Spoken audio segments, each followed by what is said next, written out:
ಹೆಂಡ್ರು ಮಕ್ಕಳು ಬರುವರು ತಮ್ಮ ಎಲ್ಲಿ ತನಕ ಇದ್ರೆ ತಿಂಬೋ ತನಕ ಬದುಕಿ ಬಾಳೋ ತನಕ ಸತ್ತಾಗ ಬರುವರು ತಮ್ಮ ಕುಣಿ ತನಕ ಮಣ್ಣು ಮುಚ್ಚೋ ತನಕ ಮಣ್ಣು ಮುಚ್ಚೋ ತನಕ. ನಾನು ನನ್ನದು ಅನ್ನುವಂತ ಅಹಂಕಾರದಿಂದ ಬದುಕ್ತಿರ್ತಕ್ಕಂಥ ಈ ದೇಹ ಎಲ್ಲಿವರೆಗೂ ನಂದು ಅಂತ ಬಡದಾಡೋದ ಹೇಳ್ರಿ ನೋಡು. ಹಣೆ ಮೇಲೆ ಭಗವಂತ ಹಣೆ ಬರದೊಳಗೆ 100 ವರ್ಷ ಅಂತ ಬರ್ದಾನ. ಆದ್ರೆ ಡುಬ್ಬದ ಮೇಲೆ ಒಂದು ಸೀಲ್ ಹೊಡೆದಾನ. ಏನ್ ಹೊಡೆದಾನ? ನೋ ಗ್ಯಾರಂಟಿ ಅಂತ ಹೊಡೆದಾನ. ಹಣೆ ಮೇಲೆ ಐತಿ 100 ವರ್ಷ, ಚಕ್ರಿ ಹೊಡಿತಮ್ಮ 100 ವರ್ಷ ಐತಿ ನಿನಗ ಅಂತಾನ. ಆದ್ರೆ ಡುಬ್ಬದ ಮೇಲೆ ಏನೈತಿವ? No guarantee. ತಿರುಗಿ ನೋಡ್ಬೇಡ್ರಿ, ಕಾಣಂಗಿಲ್ಲ. No guarantee. ಯಾವಾಗ ಹೊಡಿತದ ಗೊತ್ತಿಲ್ಲ ಈ ಜೀವ. ಅದಕ್ಕ ಇರೋದ್ರೊಳಗೆ ಪುಣ್ಯದ ಕಾರ್ಯವನ್ನು ಮಾಡಬೇಕಂತ, ಪುಣ್ಯ ಸೇವೆಯನ್ನು ಮಾಡಬೇಕಂತ, ಇದ್ದಾಗ ಕರೆದು ದಾನವನ್ನು ಮಾಡಬೇಕಂತ, ಪುಣ್ಯದ ವಿಶೇಷತೆಗಳನ್ನ ಸೇವೆಗಳನ್ನ ಮಾಡಬೇಕಂತ. ಅದಕ್ಕೆ ಹೇಳ್ತಾರೆ, ಹಣವಿದ್ದಾಗಲೇ ಭಕ್ತಿ, ನೆನವಿದ್ದಾಗಲೇ ಸೇವೆ, ಗುಣವಿದ್ದಾಗಲೇ ಮಾಡಿ ಮುಕ್ತಿ ಪಡೆಯ. ಇವತ್ತೆಲ್ಲ ಮನೆಯೊಳಗ ಪೂಜೆ ಪುನಸ್ಕಾರ ಮಾಡಂದ್ರೆ ಬೇಡ ಅಂತ ಮಕ್ಕಳು ಹೊಲಕ್ಕೆ ಹೋಗಿ ಒಂದು ಹರಿ ಹುಲ್ಲು ತರಾಕ್ತಾ ಇರೋದು. ಅದ್ರ ಜಡಿಯ ಮೇಗಿನ ದೇವ್ರ ಪೂಜೆ ಹೊಲ್ಲ ಅಂತಾವ. ಇನ್ನೊಂದಿಷ್ಟು ಮಂದಿ ಮುಂಜಾನೆ ವಾಕಿಂಗ್ ಅಂತ ಹೋಗೋರ್ ಅದಾರ. ಯವ್ವ ಇಲ್ಲಿ ಹೋಗ್ತಾರೇನ್ರಿ ಬಾಗಲಕೋಟೆ? ಹ್ಞೂನ್ರಿ ಅಜ್ಜಾರ ಹೋಗೋರ್ ಅದಾರ. ನಾ ಬ್ಯಾರೆ ಊರಾಗಿನ ಸುದ್ದಿ ಹೇಳ್ತೀನ್ರಿ. ನಮ್ಮ ಕಡೆ ವಾಕಿಂಗ್ ಹೋಗಂಗಿಲ್ರಿ. ವಾಕಿಂಗ್ ಅನ್ನೋ ನೆಪದಾಗ ಮಂದಿ ಮನೆಗೆ ಕಂಪೌಂಡರ್ ಹೂ ಹರ್ಕೊಂಡ್ ಬರಕ್ ಹೋಗಿರ್ತಾರೆ. ಇವ್ರು ವಾಕಿಂಗ್ ಅಂತ ಹೋಗ್ತಾರೆ, ಬರೋ ಮುಂದೆ ಏನ್ ಮಾಡ್ತಾರ್ರಿ? ಮಂದಿ ಮನೆ ಮುಂದೆ ಹೂ ಹರ್ಕೊಂಡು ಬರ್ತಾರ. ಇವ್ರೇನೋ ಮಂದಿ ಮನೆಯಾಗಿನ ಹೂ ಹರ್ಕೊಂಡು ಬಂದು ಇವ್ರ ಮನೆಯಾಗ ದೇವ್ರಿಗೆ ಏರಿಸ್ತಾರ. ಆದ್ರೆ ಹೂ ಇದ್ದವ್ರು ಇವ್ರಿಗೆ ಏರಿಸ್ತಿರ್ತಾರ ಮುಂಜಾನೆ. ಅದ್ ಏನ್ ಏರಿಸ್ತಾರೆ ನಿಮಗೆ ಗೊತ್ತೈತಿ, ನಾ ಹೇಳಕ್ ಬಲ್ಲೆ. ಇವ್ರ ಮನೆಯಾಗಿನ ದೇವರಿಗೆ ಮುಂದಿನ ಮನೆ ಕಲ್ಲಕ್ಕನ ಮನೆ ದಾಸವಾಳ ಹೂವ ಬೇಕು ಇವ್ರಿಗೆ. ಇವ್ರ ಮನೆಯಾಗ ಕಳ್ಸಾಕ್ ತಯಾರಿಲ್ಲ ಇವ್ರು. ಮಂದಿ ಮನೆಯಾಗಿನ ಹೂ ಹರ್ಕೊಂಡು ಬಂದು ಇವ್ರ ಮನೆಯಾಗಿನ ದೇವ್ರು ಏರಿಸಿದ್ರೆ ವೀರಭದ್ರ ಸ್ವಾಮಿ ಅಂತ ಕಡೆ ಕಡೆ ಅನ್ನೋದಾನೇನು ಇಲ್ಲ. ಅದಕ್ಕ ಯಾರೋ ಬೆಳೆಸಿದ ಹೂವನ್ನ ತಗೊಂಡು ಹೋಗಿ ದೇವರಿಗೆ ಏರಿಸಿದ್ರೆ ದೇವರು ಒಲಿಯೋದಿಲ್ಲ. ಯಾವುದೋ ಪಾಪ ಕರ್ಮಗಳನ್ನ ಮಾಡಿ ಗಳಿಸಿರ್ತಕ್ಕಂಥ ದುಡ್ಡನ್ನು ತಗೊಂಡೋಗಿ ಅಭಿಷೇಕ ಮಾಡಿದ್ರೆ ಭಗವಂತ ಒಲಿಯೋದಿಲ್ಲ. ಅದಕ್ಕೆ ಹೇಳ್ತಾರೆ, ಪಾಪೆಯ ಧನ ಪ್ರಾಯಶ್ಚಿತ ಕಲ್ಲದೆ ಸತ್ಪಾತ್ರಕ್ಕೆ ಸಲ್ಲುವುದೇನಯ್ಯ. ನಾಯಿಯ ಹಾಲು ನಾಯಿ ಮರಿಗಲ್ಲದೆ ಪಂಚಾಮೃತಕ್ಕೆ ಸಲ್ಲುವುದೇನಯ್ಯ.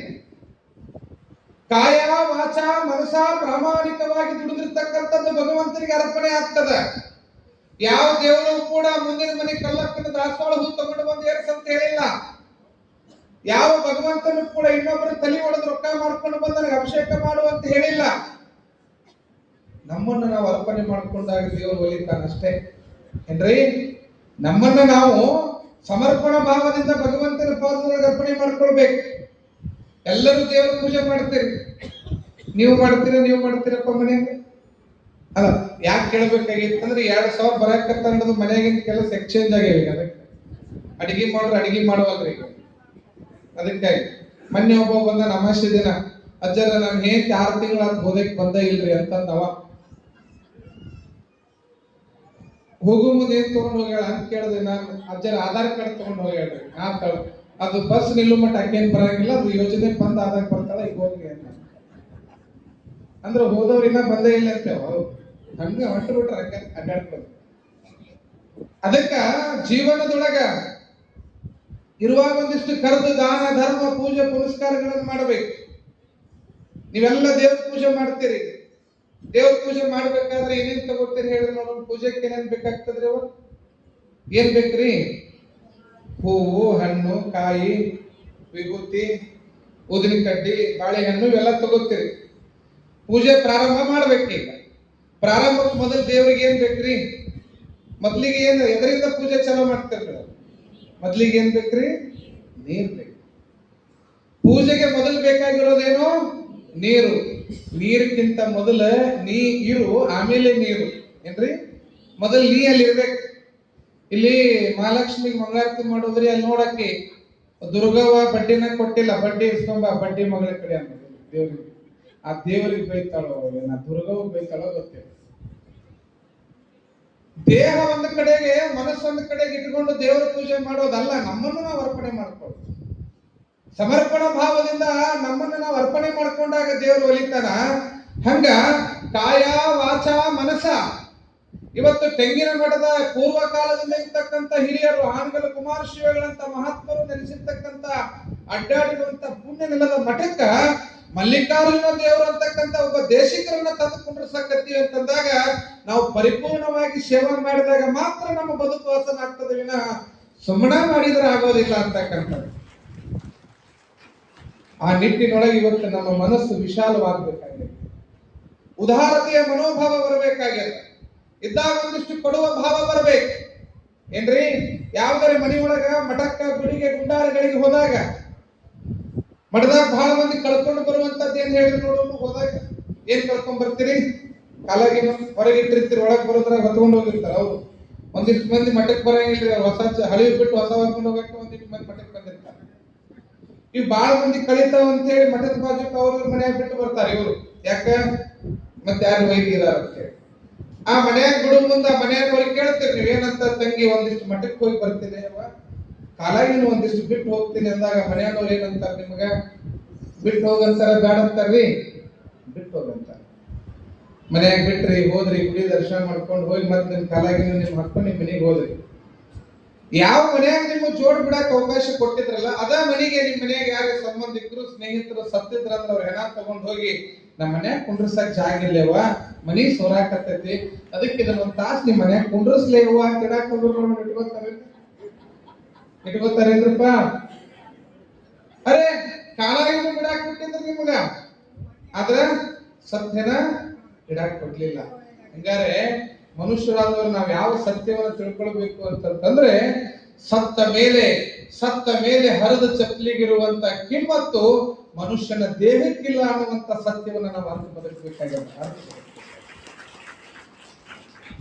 ಈ ಸತ್ಯಗಳಲ್ಲಿ ಎರಡು ಸತ್ಯ ಅದಾವಂತ, ಒಂದು ವಾಸ್ತವಿಕ ಸತ್ಯ, ಇನ್ನೊಂದು ವ್ಯಾವಹಾರಿಕ ಸತ್ಯ ಅಂತ ಹೇಳಿ. ನಾವೆಲ್ಲ ವ್ಯಾವಹಾರಿಕ ಸತ್ಯವನ್ನ ಬೆನ್ನತ್ತಿ ಹೊಂಟಿವಿ, ವಾಸ್ತವ ಸತ್ಯವನ್ನ ಮರೆತು ಬಿಟ್ಟಿದ್ದೇವೆ. ಆ ವಾಸ್ತವ ಸತ್ಯವನ್ನು ಹೇಳಿಕೊಡ್ಲಿಕ್ಕೆ ಹಾನಗಲ್ ಕುಮಾರಶಿವರ ಜೀವನ ದರ್ಶನ ಅನ್ನುವಂತ ಪ್ರವಚನ ವೇದಿಕೆ ಮೇಲೆ ನಡೀತಾ ಇದೆ. 3-4 ದಿನಗಳಿಂದ ನಡೀತಿರ್ತಕ್ಕಂಥ ಈ ಒಂದು ಪುಣ್ಯ ಕಾರ್ಯದೊಳಗೆ ನಿನ್ನೆ ತೊಟ್ಲಾವ್ ಮಾಡಿದ್ರಿ, ಕಾರ್ಯಕ್ರಮ ಮಾಡಿದ್ರಿ ಏನ್ರವ? ನಿನ್ನೆ ಹೆಸರಿಟ್ಟಿಲ್ಲ. ನಿಮ್ಮ ಮನೆಯಾಗ ಹೆಸರು ಯಾರು ಇಡ್ತಾರೆ? ಹೆಸರಿಡು ಪಾಳಿ ಯಾರಿಗೆ ಬರ್ತದ್ರಿ? ಸಾದರತ್ತಿ. ಅದು ಪಾಪ ಡಬ್ಬ ಬಡಿಸ್ಕೊಂಡಿರ್ತದೆ ತನ್ನ ಹೆಸರು. ನಮಗ್ ಹೆಸರು ಇರಂಗಿಲ್ಲ, ಅವ್ರ ಹೊಟ್ಟೆಗೆ ಬರೋದು. ನಮ್ಗೆ ಹೆಸರು ಇಡೋರು ಯಾರ್ರಿ? ಸಾದರತ್ತಿ. ಈ ಹೆಸರನ್ನ ನೆನಪಾಗಿತ್ತು ನಿಮ್ಗೆ ಹೇಳ್ತೇನೆ. ಹೊಸದಾಗಿ ಮದುವೆ ಆಗಿತ್ತಂತ, ಅಲ್ಲ ಮದುವೆ ಆಗೋದು ಹೊಸದಾಗಿ, ಮತ್ತೇನ್ ಹೇಳ್ತೀರಿ ಅನ್ನಕ್ ಹೋಗ್ಬೇಡ್ರಿ. ಹೊಸದಾಗಿ ಮದುವೆ ಆಗಿತ್ತಂತ ಆ ಹೆಣ್ಮಗಳಿಗೆ ಒಂದಿಷ್ಟು ಗಂಡನ ಮನೆಗೆ ಹೋಗೋ ಮುಂದೆ ಒಂದು ಪದ್ಧತಿ ಏನೈತಿ ಅಂತಂದ್ರ, ಒಂದ್ 5 ಮಂದಿ ಮುತ್ತೈದರ ಮನೆಗೆ ಹೋಗಿ ಗುಡಿ ತುಂಬಿಕೊಂಡು ಬರೋ ಪದ್ಧತಿ ಅದು. ಈ ಕಡೆ ಮಾಡ್ತಾರಿಲ್ಲ ಗೊತ್ತಿಲ್ಲ. ಆ 5 ಮಂದಿ ಮನೆಗೆ ಹೋಗಿ ಮುತ್ತೈದರ ಕಡೆ ಯಾಕೆ ಗುಡಿ ತುಂಬಿಸ್ತಾರ ಅಂತಂದ್ರೆ, ನಿನ್ನ ಮುತ್ತೈದರ ಭಾಗ್ಯ ಶಾಶ್ವತವಾಗಿ ಇರ್ಲಿ, ಹೋಗಿ ಗುಡಿ ತುಂಬ್ಕೊಂಬ. ಈ ಹೆಣ್ಮಗಳು 5 ಮನೆ ಗುಡಿ ತುಂಬಿಕೊಳಕ್ ಹೋದಾಗ ಆ ಮನೆಯವ್ರು ಸುಮ್ ಗುಡಿ ತುಂಬಕ್ಕಿದ್ರೆ ಅವ್ರು ಹಂಗ ತುಂಬಿ ಕಳಿಸ್ತಿಲ್ಲ. ಹೋಗೋ ಮುಂದೆ ತಂಗಿ ತವ್ರ ಮನೆಗೆ ಹೆಸರು ತಗೊಂಡ್ ಬಾ, ತವ್ರ ಮನೆಗೆ ಹೆಸರು ತಗೊಂಡ್ ಬಾ ಅಂತಂದಾಗ ಗುಡಿ ತುಂಬು. ಈ 5 ಮನಿ ತುಂಬಿಸ್ಕೊಂಡು ಹೋದ್ಮೇಲೆ ಈಗಿ ಮನಸ್ಸಿನಾಗ ಅಂತಿದ್ದಂತೆ, ಎಷ್ಟು ಬರ್ಗಟ್ಟವ ಹೆಸರು ನೋಡ್ಯಾವ ಇಲ್ಲಿ.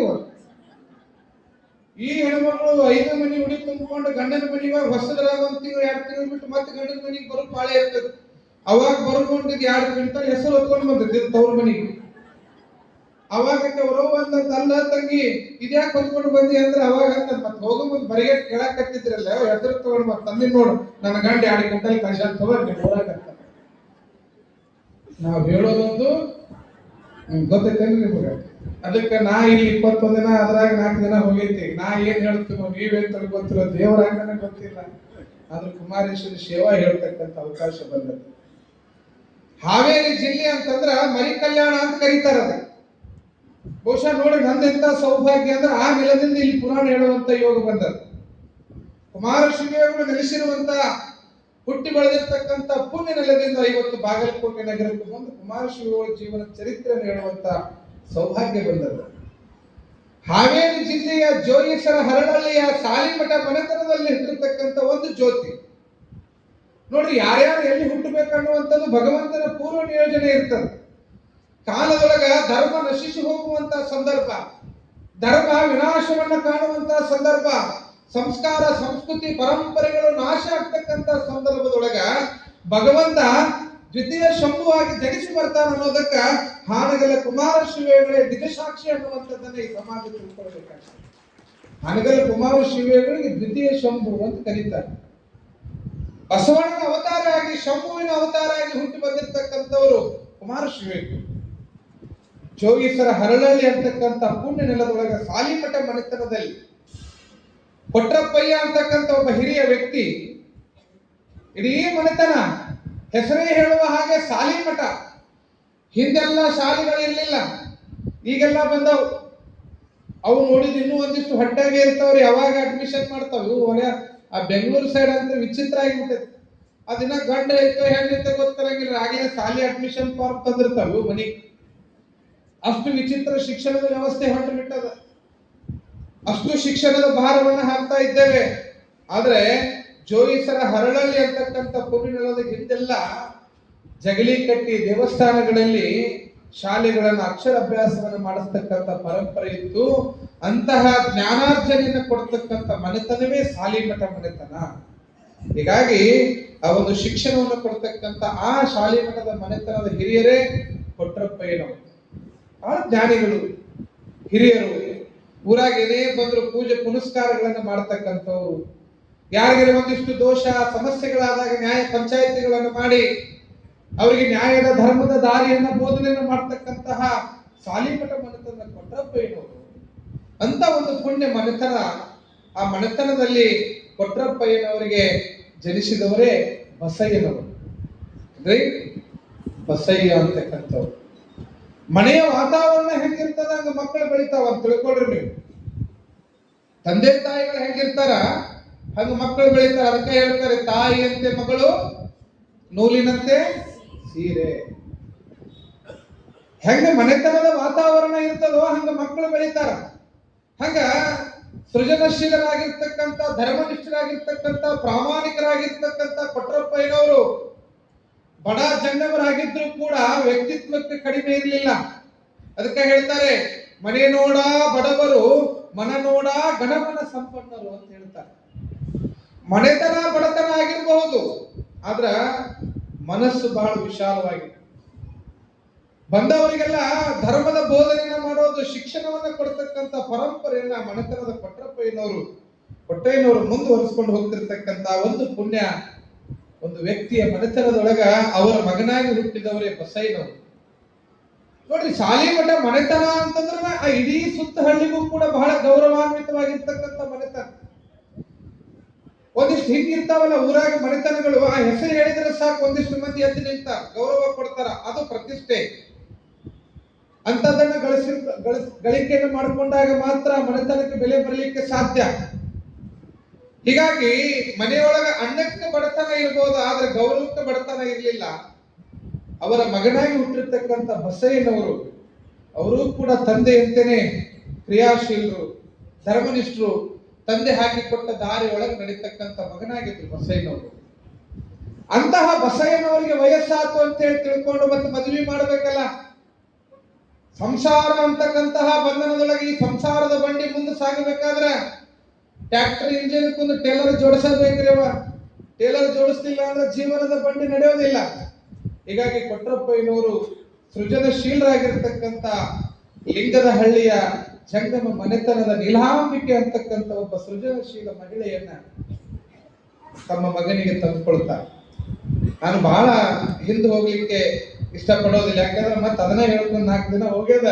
ಆದ್ರೆ ಸಂಕ್ಷಿಪ್ತವಾಗಿ ವಿಷಯ ತಗೊಳ್ಳಿಕ್ಕೆ ಪ್ರಯತ್ನ ಮಾಡ್ತೇನೆ. ಬಸಯ್ಯ ಮತ್ತು ನೀಲಾಂಬೆ ಸತಿಪತಿಗಳೊಂದಾದ ಭಕ್ತಿ ಹಿತವಾಗಿಪ್ಪುದು ಶಿವಂಗೆ, ಸತಿಪತಿಗಳೊಂದಾಗದ ಭಕ್ತಿ ಅಮೃತದೊಳು ವಿಷಪರಿಸಿದಂತೆ ಕಾಣ ರಾಮನಾಥ ಅಂತ ಜೇಡದ ದಾಶಿಮಯ್ಯನವರು ಹೇಳ್ತಾರೆ. ಜೀವನದ ಬಂಡಿ ಹೆಂಗಿರ್ಬೇಕು ಅಂತಂದ್ರ ಒಂದು ಎತ್ತಿನ ಬಂಡಿಗೆ ಹೆಂಗೆ 2 ಗಾಲಿಗಳ ಸಮನಾಗಿರ್ತಾವಲ್ಲ, ಹಂಗ ಗಂಡ ಹೆಂಡತಿ ಅನ್ನುವಂತ ಜೀವನದ ಬಂಡಿಗಳು 2 ಗಾಲಿಗಳ ಸಮನಾಗಿದ್ದಾಗ ಮಾತ್ರ ಜೀವನದ ಬಂಡಿ ಚಂದ ನಡೀತದ. ನಾ ವರದಕ್ಷಿಣೆ ಕೊಟ್ಟೀನಿ, ನಾ ಬಹಳ ಚಂದ ಅದೀನಿ, ನಾ ಡಿಗ್ರಿ ಓದೀನಿ ಅಂದ್ರೆ ನಡೆಯಂಗಿಲ್ಲ ಏನ್ರಿ.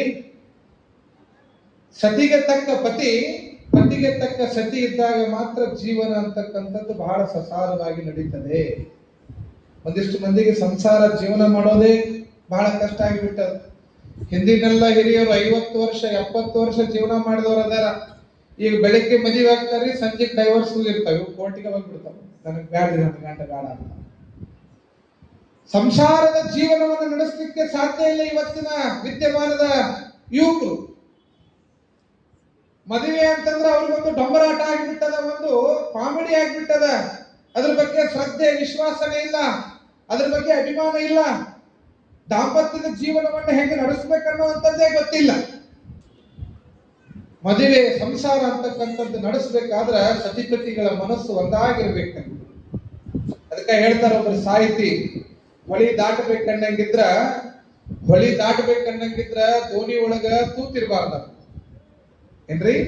ಹೊಳಿ ದಾಟಬೇಕನ್ನಂಗಿದ್ರ ದೋಣಿ ಒಳಗ ತೂತಿರ್ಬಾರ್ದಂತ.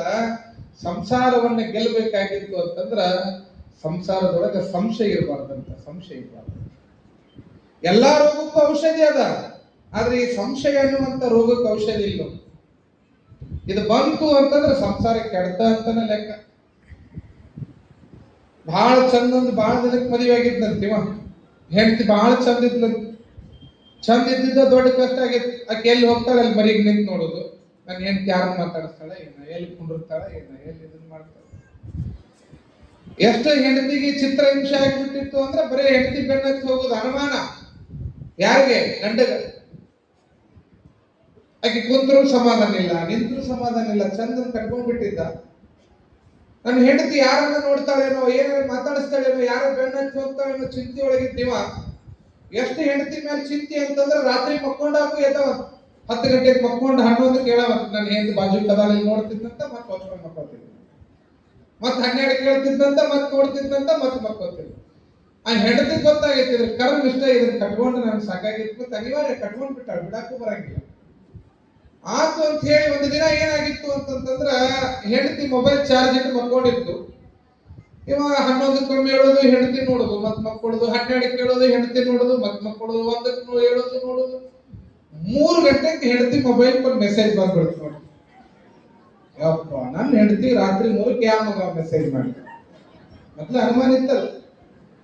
ಹಳದಿ ಕಣ್ಣಿಗೆ ಕಾಮಾಲೆ ಕಣ್ಣಿಗೆ ಎಲ್ಲವೂ ಕೂಡ ಹಳದಿನ ಅಂತ. ರಾತ್ರಿ 3ಕ್ಕೆ ಹೆಂಡತಿ ಫೋನಿಗೆ ಒಂದು ಮೆಸೇಜ್ ಬಂತು. ಇಷ್ಟೊತ್ತ ನನ್ನ ಹೆಂಡತಿಗೆ ಯಾವ ಮಗ ಮೆಸೇಜ್ ಮಾಡಿ ಅಂತಲಿ ಅಂತ ನಿಂತ್ಕೊಂಡ ನೋಡ್ದ. ಹೆಂಡತಿ ಮೊಬೈಲ್ ನೋಡಿದವನ ಹೆಂಡತಿ ನೆಬಿಸ್ ಕಪಾಳಕ್ಕೆ ಒಂದು ಹೊಡೆದ ಬಿಟ್ಟ. ಏನಾಯ್ಕಿನ ನೋಡಿ, ನಿನ್ ಫೋನ್ ನೋಡಿಲ್ಲ ಏನ್ರಿ, ಏನಾಗಿತ್ತು, ಯಾಕೆ ಹೊಡೆದ್ರಿ? ಏನಿಲ್ಲ, ರಾತ್ರಿ 3 ಆಗೈತಿ ನೋಡಿ, ಯಾರೋ ನಿನಗೆ ಬ್ಯೂಟಿಫುಲ್ ಅಂತ ಮೆಸೇಜ್ ಕಳಿಸ್ಯಾರ ಅಂತ ತೋರಿಸಿದ್ನಂತ. ಅಕ್ಕಿ ಕಣ್ಣು ತಿಕ್ಕೊಂತ ನೋಡಿ, ಅಕ್ಕಿನೂ ನೋಡಿ ಗಂಟೆಗೆ ಒಂದು ರಾಪ್ ಅಂತ ಹೊಡೆದ ಬಿಟ್ಲ. ಅಕ್ಕಿನ ಮೊದ್ಲೇ ಸಿಕ್ಕಿತ್ತು, ಬಹಳ ದಿನದ್ದು ಸಿಗಬಾರದು ಸಿಕ್ಕಿದ್ದ, ಹೊಡೆದ ಬಿಟ್ಲ. ಅವಾಗ ಮ್ಯಾಕ್ ಹೊಡೆದಿದ್ದೇನು ಅಂತ ಗಂಡ ಕೇಳಿದ್ನಂತ. ಅವಾಗ ಹೇಳ್ತಾ ಬುದ್ಧಿಗೇಡಿ, ಅದು ಬ್ಯೂಟಿಫುಲ್ ಅಲ್ಲ, ಬ್ಯಾಟ್ರಿ ಫುಲ್ ಅಂತ ಹೇಳಕತ್ತು. ಅದಕ್ಕ ಬ್ಯಾಟ್ರಿ ಫುಲ್ ಇದ್ದಿದ್ದು ಕಾಮಾಲೆ ಕಣ್ಣಿಗೆ ಏನ್ ಕಾಣ್ತದ್ರಿ? ಬ್ಯೂಟಿಫುಲ್. ಅದಕ್ಕ ಸಂಸಾರ ಅನ್ನುವಂಥದ್ರೊಳಗೆ ಸಂಶಯ ಇರಬಾರ್ದು. ಜೀವನ ಅನ್ನುವಂಥದ್ದನ್ನ ಗೆಲ್ಲಬೇಕಾಗಿದೆ.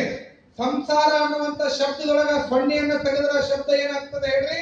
ಸಸಾರ ಅಂತ ಆಗ್ತದ. ಆ ಶೂನ್ಯ ಅನ್ನುವಂಥದ್ದೇ ನಾನು ಅನ್ನುವಂಥದ್ದು. ಆ ನಾನು ಅನ್ನುವಂಥದ್ದು ಮರೆತು ಬಿಡಬೇಕು. ಹಂಗ ಇಚ್ಛೆಯ ಮೆರೆತು ಸತಿ ಇದ್ದಳೆ ಸ್ವರ್ಗಕ್ಕೆ ಕಿಚ್ಚು ಹಚ್ಚಂದ ಸರ್ವಜ್ಞ ಅನ್ನುವ ಹಾಗೆ ಬಸಯ್ಯ ಮತ್ತು ನೀಲಾಂಬಿಕೆಯ ಬದುಕಿಗಾಗಿತ್ತು ಅಂತಂದ್ರ 2 ದೇಹ ಒಂದೇ ಆತ್ಮವಾಗಿ ಬದುಕಿರ್ತಕ್ಕಂಥ ದಂಪತಿಗಳು ಯಾರಾಗಿದ್ರು ಅಂದ್ರ ಜೋಯಿಸರ ಹರಳಲ್ಲಿಯ ಆ ದಂಪತಿಗಳಾಗಿದ್ರು ಅನ್ನುವಂಥದ್ದನ್ನ ನಾವು ತಿಳ್ಕೊಳ್ಬೇಕಾಗ್ತದೆ. ಯಾವ ರೀತಿಯಾಗಿರ್ತಕ್ಕಂಥ ತಂದೆ ತಾಯಿಗಳು ಇರ್ತಾರೋ ಆ ರೀತಿಯಾಗಿರ್ತಕ್ಕಂಥ ಮಕ್ಕಳು ಹೊಡ್ತಾವ. ಬಹಳ ಜನ ಬರ್ತಾರ ಅಮಾವಾಸ್ಯೆ ಹುಣ್ಣಿಮೆಗೆ ಮಠಕ್ಕ, ಅಜ್ಜಾರ ನನ್ನ ಮಗ ನಂದು ಏನ್ ಹೇಳಿದ್ರು ಕೇಳಂಗಿಲ್ರಿ, ನನ್ನ ಮಗಳು ಏನ್ ಹೇಳಿದ್ರು ಕೇಳಂಗಿಲ್ಲ, ಒಂದ್ ನಿಂಬೆಹಣ್ಣು ಮಾಡಿಕೊಡ್ರಿ ಅಂತವ್. ನಿಮ್ಮ ಮಕ್ಕಳು ನಿಮ್ಮ ಮಾತು ಕೇಳಿಲ್ಲ ಅಂದ್ರೆ ನಾವು ನಿಂಬೆಹಣ್ಣು ಮಾಡಿಕೊಡ್ಬೇಕು. ನಮ್ದೆಂತ ಪರಿಸ್ಥಿತಿ? ವಿಚಿತ್ರ ಏನು ಅಂತಂದ್ರ ಮಕ್ಕಳು ಯಾವತ್ತು ಹೇಳಿದ್ರೆ ಕೇಳಂಗಿಲ್ಲ, ನೋಡಿ ಕಲಿತಾರೆ. ಮೊದಲೇ ನಾವು ವಿದ್ಯಾವಂತರಾಗ್ಬೇಕು, ನಾವು ಸಂಸ್ಕಾರವಂತರಾಗ್ಬೇಕು. ಮೊದಲು ನಾವು ಬೆಳಿಗ್ಗೆ ಬೇಗ ಹೇಳ್ಬೇಕು. ನಮ್ಮಲ್ಲಿ ಮೊದಲು ಆಚಾರ ವಿಚಾರಗಳು ಬರಬೇಕು. ಅವು ಮಕ್ಕಳಿಗೆ ಇನ್ಕ್ಲೂಡ್ ಆಗ್ತಾವ. ವಿಜ್ಞಾನ ಹೇಳ್ತದ, ನಾನು ಹೇಳುವಂತದ್ದಲ್ಲ. ಯಾವ ತಾಯಿ ಗರ್ಭವತಿ ಆಗಿರ್ತಾಳಲ್ಲ, ಗರ್ಭವತಿ ಇದ್ದಾಗ ಮಾಡುವಂತ ಪೂಜೆ ಪುನಸ್ಕಾರಗಳು ಕಥೆಗಳನ್ನ ಹಿಂದೆಲ್ಲ ಹಿರಿಯರು ಮನೆಯಾಗ ಹೆಣ್ಮಗಳು ಗರ್ಭವತಿ ಆದ್ಲಂದ್ರೆ ಮೊದಲು ತವ್ರ ಮನೆಗೆ ಕಳಿಸ್ತಿದ್ರಕ್ಕೆ ಬಾಣೆತನ ಮಾಡಕ್. ಯಾಕ? ತವ್ರ ಮನೆ ನಕ್ಕೊಂತಿದ್ಲಂದ್ರ ಕೂಸು ನಕ್ಕೊಂತ ಹೋಗ್ತದ. ತವ್ರ ಮನೆಯಾಗ ತನ್ನ ಬಯಕೆಗಳನ್ನ ಮನಬಿಚ್ಚಿ ಹೇಳ್ತಾಳ, ಬಯಕೆಗಳನ್ನ ಈಡೇರ್ಸಕ್ ತವ್ರ ಮನೆ ಇರ್ತದ, ಗಂಡನ ಮನೆ ಅಂದ್ರೆ ಹೆದರ್ಕೊಂತ ಬದುಕ್ತಾಳ ಮಗಳು ಅಂತೇಳಿ ಸೊಸೆಯನ್ನ ತವ್ರ ಮನೆಗೆ ಕಳಿಸ್ತಿದ್ರು. ಇವೊಂದಿಷ್ಟು ಬಯಕೆಗಳನ್ನ ಇಟ್ಕೊಂಡು ಒಲೆಗಿನ ಬೂದಿ ಸಾರ್ತಿರಂಗಿಲ್ಲ, ಜಗಲಿ ಮೇಗಿನ ವಿಭೂತಿ ಸಾರಾಗಿಲ್ಲ. ಬಯಕೆಗಳು ಹೆಂಗಿರ್ಬೇಕು ಅಂತಂತಂದ್ರ ನೀಲಾಂಬಿಕೆಯ ಬಯಕೆಗಳು. ಹಿಂದೆಲ್ಲ ಗರ್ಭವತಿ ಇದ್ದವರಿಗೆ ಪುರಾಣ ಕಥೆಗಳನ್ನ ಹೇಳ್ತಿದ್ರು ಹಿಂದಿನ ಹಿರಿಯರು, ಮಹಾಭಾರತದ ಕಥೆಗಳನ್ನ ಹೇಳ್ತಿದ್ರು. ಈಗೆಲ್ಲ ಹೇಳೋರಿಲ್ಲ, ಮೊಬೈಲ್ ನೋಡ್ಕೊಂಡ್ಕೊಂಡ್ರವ್ರು ಅದಾರ. ಗ್ರಹಣ ಬಂತು ಅಂತಂದ್ರೆ ಮೊದಲ ಹೆಣ್ಮಗಳು ಒಂದು ಕಡೆ ಪುಸ್ತಕ ಕೊಟ್ಟು ಕುಂಡ್ರಿಸ್ತಿದ್ರು. ಯಾಕ? ಮಗುವಿನ ಮೇಲೆ ವಿಕರ್ಣಿ ಕಿರಣಗಳು ಬೀಳಬಾರದು, ಮಗು ಸೊಟ್ಟಾಗಿ ಬಿಡ್ತದ ಅಂತ ಹೇಳಿ ಆ ಗರ್ಭಿಣಿ ಕೈಯಾಗಿ ಪುಸ್ತಕ ಕೊಟ್ಟು ಓದ್ಸಾಕ್ ಕಲ್ತಿದ್ರು. ಗರ್ಭಿಣಿ ಇದ್ದಾಗ ತಂಗಿ ಒಂದಿಷ್ಟು ಪುರಾಣ ಪ್ರವಚನಗಳನ್ನ ಕೇಳೋ ಪೂಜೆ ಮಾಡುವಂತ ಹೆಣ್ಮಕ್ಳ ಕಡೆ ಹಚ್ಚಿಸ್ತಿದ್ರು. ಯಾಕಂದ್ರ ಆ ಎಲ್ಲ ಪರಿಣಾಮವು ಕೂಡ ಮಗುವಿನ ಮೇಲೆ ಬೀಳ್ತಾ ಇತ್ತು. ಆದ್ರೆ ಇವತ್ತೇನಾಗ್ಯದ, ಗರ್ಭಿಣಿ ಇರ್ತಕ್ಕಂಥವ್ರು ಮೊಬೈಲ್ ನೋಡ್ಕೊಂತ ಪಬ್ಜಿ ಆಡ್ಕೊಂತ ಕುಂತಾರ. ಅವು ಹೊರಗೆ ಬಂದ್ಮೇಲೆ ಮೊಬೈಲ್ ಕೊಡ ಅನ್ಕೊಂತ ಹೊಂಟಾವ. ಅವಕ್ಕೂ ಮೊಬೈಲ್ ಬೇಕಾಗಿತ್ತು. ಇದೆಲ್ಲ ಮಕ್ಕಳಿಗೆ ಚಂದಮಾಮ ನೋಡು, ಆಕಳ ನೋಡು ಅಂತಿದ್ರಿ, ಈಗ ಅದು ಹೋಗೈತ್ರಿ, ಮೊಬೈಲ್ ಕೊಡು ಅಂತಾವ. ಪರಿಸ್ಥಿತಿ ಹೆಂಗಾಗ್ಯದ ಅಂದ್ರೆ ನಾವ್ ಹೆಂಗಿರ್ತೀವಿ ಅದು ಮಕ್ಕಳು ಇರ್ತಾರೆ. ಹೀಗಾಗಿ ಗರ್ಭಿಣಿಯರಾದಾಗ ನೋಡ್ರಿ ಎಂತಹ ಧರ್ಮದೊಳಗೆ ನಾವು ಬದುಕ್ತಾ ಇದ್ದೇವೆ, ನಮ್ಮ ಜೀವನ ನಡೆಸಕತ್ತೀವಿ ಅಂತಂತಂದ್ರೆ ಯಾವ ಧರ್ಮದೊಳಗೂ ಆಚರಣೆ ಇಲ್ಲ. ಎಲ್ಲ ಧರ್ಮದೊಳಗ ಮಗು ಹುಟ್ಟಿದ ಮೇಲೆ ಮುಂಚಿ ಕ್ರಿಯಾದಿಗಳು, ಪೂಜೆ ಪುನಸ್ಕಾರಗಳು, ಆಚರಣೆಗಳು ನಡೀತವೆ. ಆದ್ರೆ 8 ತಿಂಗಳ ಗರ್ಭವತಿ ಇದ್ದಾಗಲೇ ಒಬ್ಬ ಜಂಗಮ ಮೂರ್ತಿಯನ್ನು ಮನೆ ಕರೆಸಿ ಗರ್ಭಕ್ಕೆ ಲಿಂಗ ಧಾರಣೆ ಮಾಡ್ತಕ್ಕಂಥ ಸಂಸ್ಕಾರದ ಸಂಸ್ಕೃತಿ ಇರ್ತಕ್ಕಂಥ ಪರಂಪರೆ ಯಾವ್ದಾದ್ರೂ ಧರ್ಮದಲ್ಲಿದ್ರೆ ಅದು ವೀರಶೈವ ಲಿಂಗಾಯತ ಪರಂಪರೆಯಲ್ಲಿ ಅಂತಕ್ಕಂಥದನ್ನ ತಾವೆಲ್ಲ ತಿಳ್ಕೊಳ್ತೀವಿ. ತಾಯಿಯ ಗರ್ಭದಲ್ಲಿದ್ದಾಗಲೇ ಲಿಂಗ ಧಾರಣೆಯನ್ನ ಮಾಡ್ತಕ್ಕಂಥದ್ದು. ಯಾಕೆ 8 ತಿಂಗಳಿದ್ದಾಗಲೇ ಯಾಕೆ ಲಿಂಗ ಧಾರಣೆ ಮಾಡ್ತಾರ ಅಂದ್ರೆ ಮಗು ಪರಿಪೂರ್ಣವಾಗಿ ಜಾಗೃತಗೊಂಡಿರ್ತದ ತಾಯಿ ಗರ್ಭದಲ್ಲಿ. ಹೊರಗಡೆ ನಡೀತಕ್ಕಂಥ ಎಲ್ಲಗಳನ್ನು ಕೂಡ ಆ ಮಗು ಗ್ರಹಿಸ್ತಾ ಇರ್ತದ. ಮಹಾಭಾರತದ ಕಥೆ ಕೇಳಿ ನೀವು, ಶ್ರೀಕೃಷ್ಣ ಪರಮಾತ್ಮ ಚಕ್ರವ್ಯೂಹವನ್ನು ಭೇದಿಸ್ತಕ್ಕಂಥದ್ದನ್ನ ತಂಗಿಯ ಗರ್ಭದಲ್ಲಿರ್ತಕ್ಕಂಥ ಅಭಿಮನ್ಯು ಕೇಳ್ತಾ ಇದ್ದ ಅಂತಕ್ಕಂಥದ್ದನ್ನ ಇತಿಹಾಸ ನೋಡಿದಾಗ ಗೊತ್ತಾಗ್ತದಲ್ಲ. ಹಂಗ ತಾಯಿಯ ಗರ್ಭದಲ್ಲಿರ್ತಕ್ಕಂಥ ಮಗು ಜಾಗೃತ ಇರ್ತದೆ.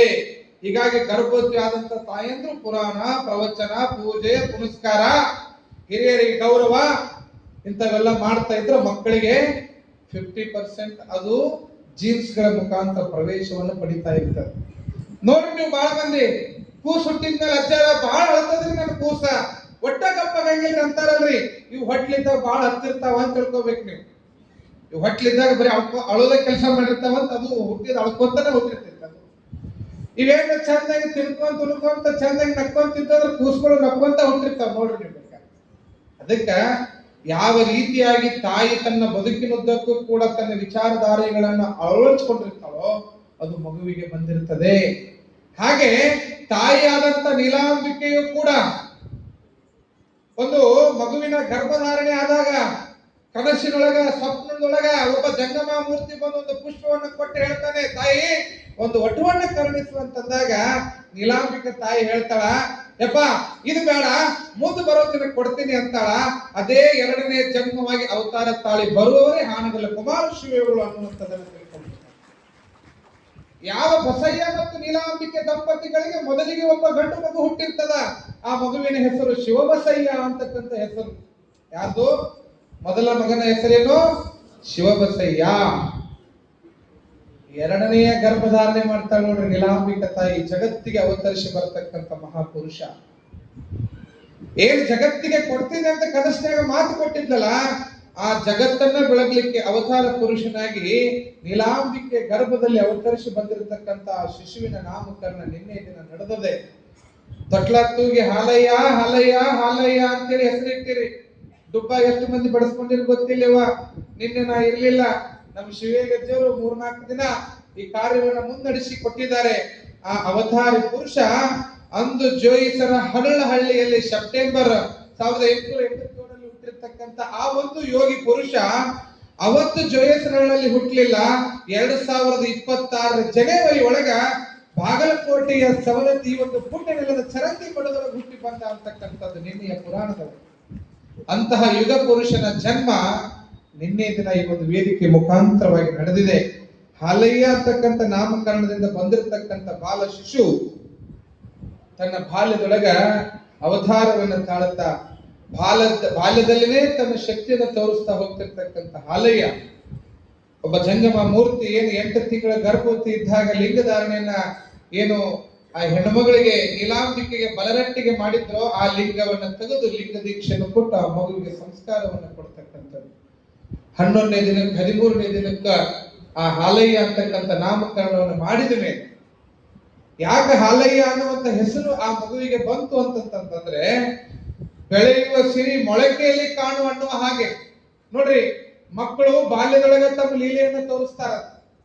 ಆ ಮಕ್ಕಳ ಭವಿಷ್ಯ ಬಾಲ್ಯದೊಳಗ ಗೊತ್ತಾಗ್ತದೆ. ಈ ಮಗು ಮುಂದೊಂದು ದಿನ ಏನಾಗ್ತದೆ ಅನ್ನುವಂಥದ್ದು ಬಾಲ ಶಿಬಿಯಾಗಿ ಆಗಿರ್ತಕ್ಕಂಥ ಹಾಲಯ್ಯ ಹಣೆ ಮೇಲೆ ವಿಭೂತಿ ಹಚ್ಚುವವರೆಗೂ ಕೂಡ ತನ್ನ ತಾಯಿ ಇದೇ ಹಾಲನ್ನ ಕುಡಿತಿರ್ಲಿಲ್ಲ ಅಂತ ಆ ಬಾಲ ಲೀಲೆಯನ್ನ ಹಾಲಯ್ಯ ಬಾಲ್ಯದೊಳಗನೆ ತೋರಿಸ್ತಾ ಇದ್ದ ಅಂತಕ್ಕಂಥದ್ದು ಈ ಪ್ರವಚನ ಪುರಾಣದೊಳಗೆ ಬರ್ತದೆ. ಹೀಗಾಗಿ ಆ ಮಗುವಿನ ಬಾಲ್ಯವನ್ನು ನೋಡಿರ್ತಕ್ಕಂಥ ಅಜ್ಜನಾಗಿರುವಂತ ಕೊಟ್ರಪ್ಪಯ್ಯ ಅವಾಗ ಮನಸ್ಸಿನಾಗ ಅನ್ಕೊಳ್ತಾನೆ, ಈ ಜಗತ್ತನ್ನ ಬೆಳಗ್ತಕ್ಕಂಥ ಯೋಗಿಗೆ ನನ್ನ ಮನೆತನ ಜನ್ಮ ಕೊಡ್ತಾನ ಅಂತಕ್ಕಂಥದ್ದು.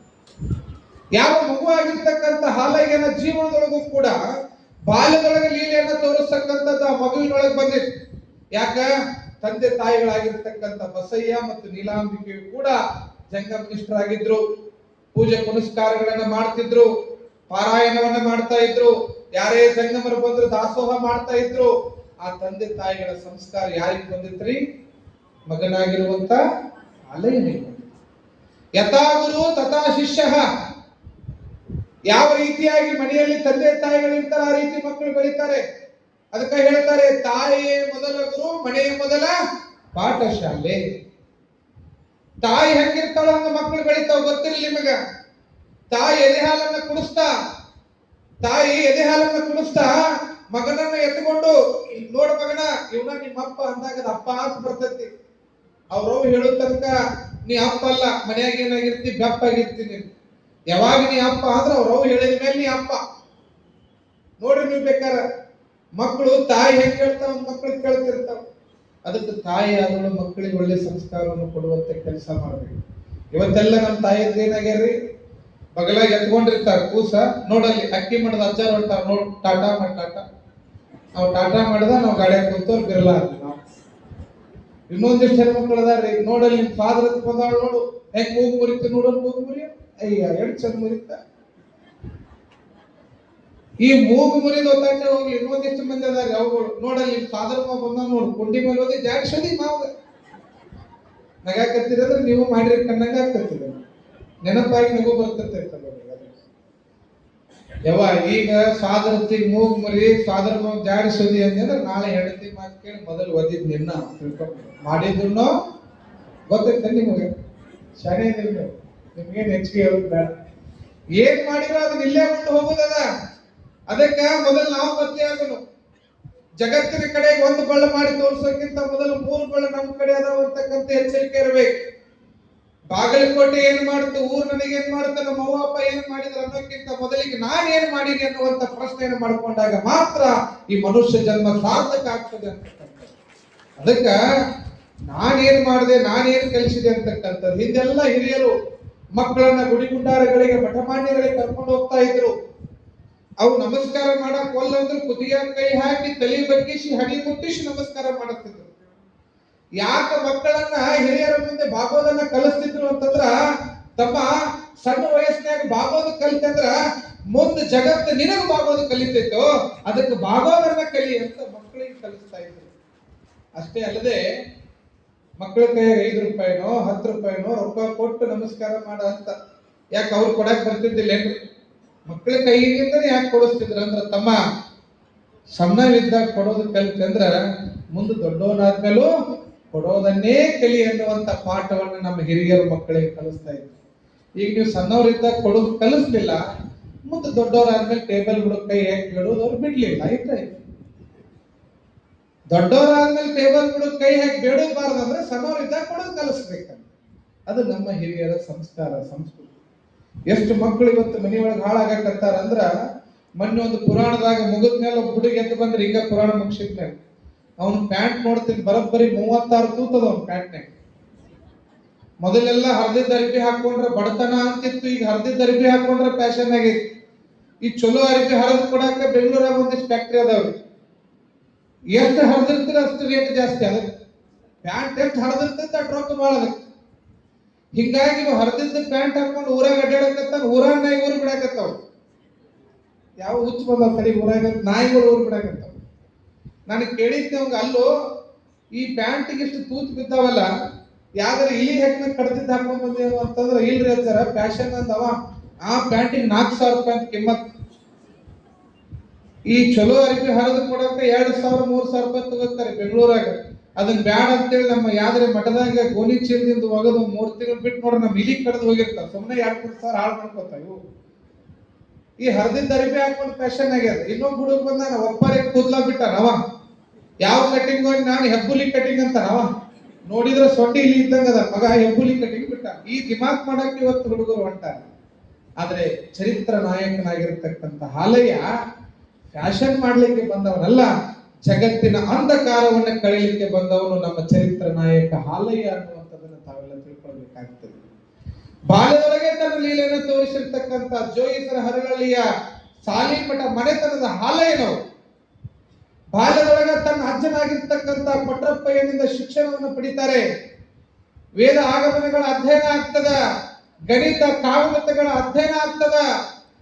ಆತನ ಅಧ್ಯಯನಶೀಲತೆಯನ್ನು ನೋಡಿರ್ತಕ್ಕಂಥ ಕೊಟ್ರಪ್ಪಯ್ಯನವರು ಅಂತಾರೆ, ನನ್ನ ಮನೆತನದ ಕೀರ್ತಿಯನ್ನು ಬೆಳಗ್ತಕ್ಕಂಥ ಮಹಾ ಮಹಿಮ ಹುಟ್ಟಿ ಬಂದಾಗ ನನ್ನ ಮನೆತನದೊಳಗೆ ಅಂತ ಹೆಮ್ಮೆ ಪಡ್ತಾರೆ ಹಿರಿಯರಾದಂಥ ಕೊಟ್ರಪ್ಪಯ್ಯನವರು. ಈ ರೀತಿಯಾಗಿರ್ತಕ್ಕಂಥ ಬಾಲ ಲೀಲೆಯನ್ನು ತೋರಿಸ್ತಾ ಹೋಗ್ತಿರ್ತಕ್ಕಂಥ ಹಾಲಯ್ಯನವರ ಬದುಕಿನೊಳಗೂ ಕೂಡ ಬಾಲ್ಯದ ಸ್ಥಿತಿಗತಿಗಳು ಮುಗಿದ ಮೇಲೆ 10 ವರ್ಷ ತುಂಬಿದ ಮೇಲೆ ಅವರಿಗೆ ಲಿಂಗ ದೀಕ್ಷೆಯನ್ನು ಮಾಡಿಸಬೇಕು, ಜಂಗಮ ವಟುವನನ್ನಾಗಿ ಮಾಡಬೇಕು, ಜಂಗಮ ದೀಕ್ಷೆಯನ್ನು ಕೊಡಿಸಬೇಕು, ಅಯ್ಯಾಚಾರವನ್ನು ಮಾಡಿಸಬೇಕು ಅನ್ನುವಂತ ಆಲೋಚನೆ ಯಾರಿಗೆ ಬರ್ತದ ಅಂತಂದ್ರೆ, ಸಾಲಿನ್ ಮಠದ ಹಿರಿಯರಾಗಿರ್ತಕ್ಕಂಥ ಕೊಟ್ರಪ್ಪಯ್ಯನವರು ಹಾಲಯ್ಯನಿಗೆ ಜಂಗಮ ದೀಕ್ಷೆಯನ್ನು ಅಯ್ಯಾಚಾರ ದೀಕ್ಷೆಯನ್ನು ಕೊಡಿಸ್ಬೇಕಂತ ತೀರ್ಮಾನ ಮಾಡ್ತಾರೆ.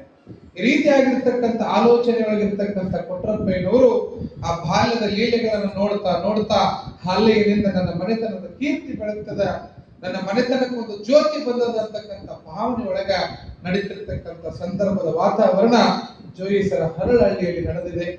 ಈ ರೀತಿಯಾಗಿರ್ತಕ್ಕಂಥ ಚರಿತ್ರ ನಾಯಕನಾಗಿರುವಂತಹ ಹಾಲಯ್ಯ ಯಾವ ರೀತಿಯಾಗಿ ಲಿಂಗ ದೀಕ್ಷೆಯನ್ನ ಅಯ್ಯಾಚಾರ ದೀಕ್ಷೆಯನ್ನು ಪಡ್ಕೊಂಡು ಯಾವ ರೀತಿಯಾಗಿ ತನ್ನ ಜಂಗಮ ಸೇವೆಯನ್ನು ನಡೆಸ್ತಾನ, ಯಾವ ರೀತಿಯಾಗಿ ಊರಲ್ಲಿರ್ತಕ್ಕಂಥ ಹಿರಿಯರ ಪ್ರೀತಿಯನ್ನು ಗಳಿಸ್ತಾನ, ಯಾವ ರೀತಿಯಾಗಿ ತನ್ನ ಲೀಲೆಯ ಮುಖಾಂತರವಾಗಿ ಜಗತ್ತಿನ ಸೆಳೆತವನ್ನ ತನ್ನ ಕಡೆಗೆ ಸೆಳೆಕೊಳ್ತಾನೆ ಅನ್ನುವಂಥ ವಿಚಾರವನ್ನ ನಾಳೆ ದಿನದ ಪ್ರವಚನದಲ್ಲಿ ನಾವೆಲ್ಲ ನೋಡೋಣ ಅನ್ನುವಂಥ ಮಾತನ್ನು ತಿಳಿಸ್ತಾ, ಭವ್ಯವಾಗಿರ್ತಕ್ಕಂಥ ಪರಂಪರೆ, ಭವ್ಯವಾಗಿರ್ತಕ್ಕಂಥ ಇತಿಹಾಸ, ಜಗತ್ತಿಗೆ ಬೆಳಕನ್ನು ತೋರಿಸಿರ್ತಕ್ಕಂಥ ಹಾನಗಲ್ಲ ಗುರುಕುಮಾರ ಶಿವೇಗೌಡ ಬದುಕಿನಲ್ಲಿ ನಾವೆಲ್ಲ ಒಂದು ನೋಟವನ್ನು ನೋಡುವಂತ ಅವಕಾಶವನ್ನ ಪರಮ ಪೂಜ್ಯರು ಒದಗಿಸಿಕೊಟ್ಟಿದ್ದಾರೆ. ಪ್ರಾರಂಭ ಇವತ್ತಿನ ದಿನ ನಿಮ್ಮನ್ನೆಲ್ಲ ನೋಡಿ ಬಹಳ ಖುಷಿ ಆಗಿದೆ. 4-5 ದಿನಗಳಿಂದ ನನಗೆ ಬರ್ಲಿಕ್ಕೆ ಆಗ್ಲಿಲ್ಲ. ಒತ್ತಡದ ಮಧ್ಯದಲ್ಲೂ ಕೂಡ ನನಗೆ 4 ದಿನ ಇಲ್ಲಿ ಬರ್ಲಿಕ್ಕೆ ಆಗದಿದ್ದಕ್ಕ ಎಲ್ಲ ಭಕ್ತರಿಗೆ ಕ್ಷಮೆಯನ್ನ ಕೋರಿ ನಾಳೆ ದಿನದಿಂದ ಆ ಒಂದು ಹಾನಗಲ್ಲ ಕುಮಾರಶ್ರೀಗಳ ಜೀವನ ದರ್ಶನವನ್ನು ನಾವೆಲ್ಲ ತಿಳಿತಾ ನಮ್ಮ ಬದುಕನ್ನು ಅರ್ಥ ಮಾಡಿಕೊಳ್ಳೋಣ ಅನ್ನುವಂಥ ಮಾತನ್ನ ಈ ಸಂದರ್ಭದಲ್ಲಿ ತಿಳಿಸ್ತಾ, ಇವತ್ತಿನ ಸೇವೆಯನ್ನು ಮಾಡಲಿಕ್ಕೆ ಅವಕಾಶವನ್ನು ಕಲ್ಪಿಸಿಕೊಂಡಿರ್ತಕ್ಕಂಥ ಪೂಜ್ಯರಿಗೂ ತಮ್ಮೆಲ್ಲರಿಗೂ ವಂದಿಸಿ ನನ್ನ ಇವತ್ತಿನ ಸೇವೆಗೆ ಮಂಗಲವನ್ನು ಕೋರ್ತೇನೆ. ಎಲ್ಲರಿಗೂ ಶುಭವಾಗಲಿ. ಶರಣು ಶರಣ.